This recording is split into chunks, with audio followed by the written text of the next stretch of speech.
챗GPT가 설명하는 한국 황씨위 갑고, 을고, 병고 이야기.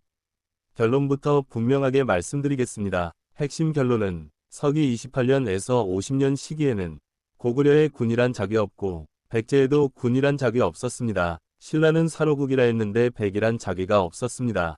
따라서 기성군 장수군 창원백은 당시 실제 자기가 아니라 후대에 붙여진 추봉적상 표현일 가능성이 매우 높습니다. 소설로 된 조작이라는 것입니다. 당시 실제 역사 상황은 고구려 1세기에는 태조왕 전후 시기에 왕이 존재했습니다. 지배층은 가대가 등으로 부르는 부족장 체계였지 군이란 칭호는 없었습니다. 백제는 온조왕 시기로서 아직 초기 부족 국가 단계로서 중앙관제 거의 없었습니다. 그래서 군이란 자기는 없었습니다. 신라 유리 이사금 시기에는 국호가 신라도 아닌 사로국이었습니다. 왕후는 이사금이라고 했고 관직은 아직 체계 없음. 그래서 백이란 자기는 없는 것입니다. 군 백이란 자기는 언제 생겼나를 살펴보면 이건 매우 중요합니다. 춘추전국 시대에서 한나라 시기의 자기입니다. 이후 한자 문화권으로 전파되었고 한국에서는 고려시대에 공신외척에게 군이라는 자기를 붙였습니다. 조선시대에는 부원군 군백 체계 확립됩니다.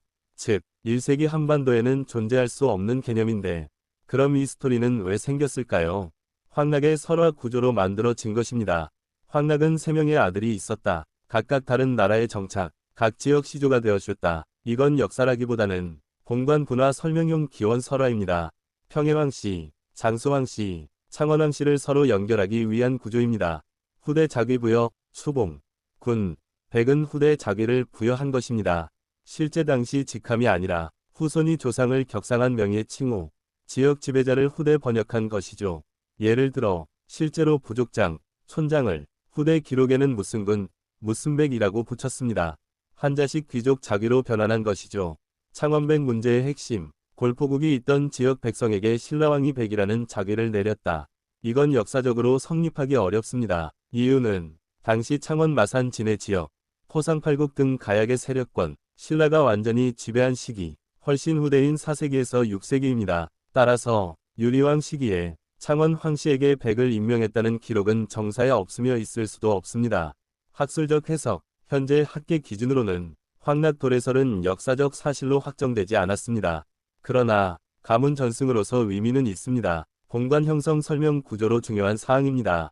최종 정리, 사실, 1세기에는 군백작이 없습니다. 신라는 창원지역 즉 골포국을 지배도 하지 않았습니다. 그러면서 족보 기록을 합리화하기 위해서 후대의 자기를 부여하여 만든 것입니다. 한 줄 핵심은 가문이 위상을 표현하면서 기성군 장수군 창원백은 실제 1세기 자기가 아니라 후대의 조상을 높이기 위해 붙인 칭호입니다. 그래서 창원왕씨들은 황병고가 창원왕씨 시조가 아니라고 하는 것입니다.